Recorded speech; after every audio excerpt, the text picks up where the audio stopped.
Welcome to Neeti Katha Kids.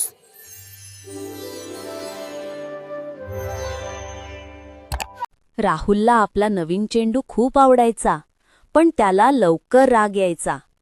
आज जेव्हा तो चेंडू त्याच्या अपेक्षेप्रमाणे उडला नाही, तेव्हा त्याने रागाने तो दूर फेकला.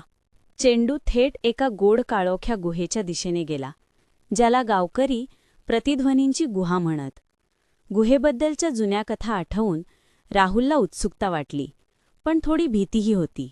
आत गेल्यावर राहुलने अधीरपणे ओरडून चेंडू परत मागितला.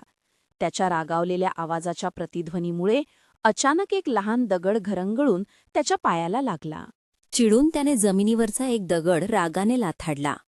त्याचा चेंडू अजून आत दिसत होता, पण आता आणखी छोटे दगड कोसळू लागले, ज्यामुळे त्याला भीती वाटू लागली. चेंडू एका खडबडीत कड्याच्या जवळ पडलेला दिसला.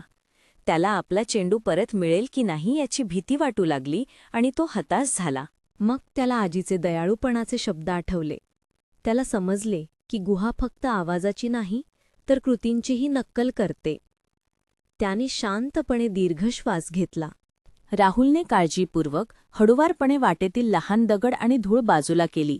मग त्याने गुहेला "माझा चेंडू परत देशील का?" असे शांतपणे विचारले.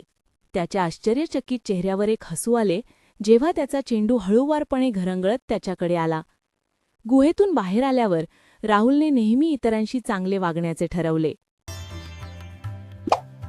Like, share and subscribe for more stories.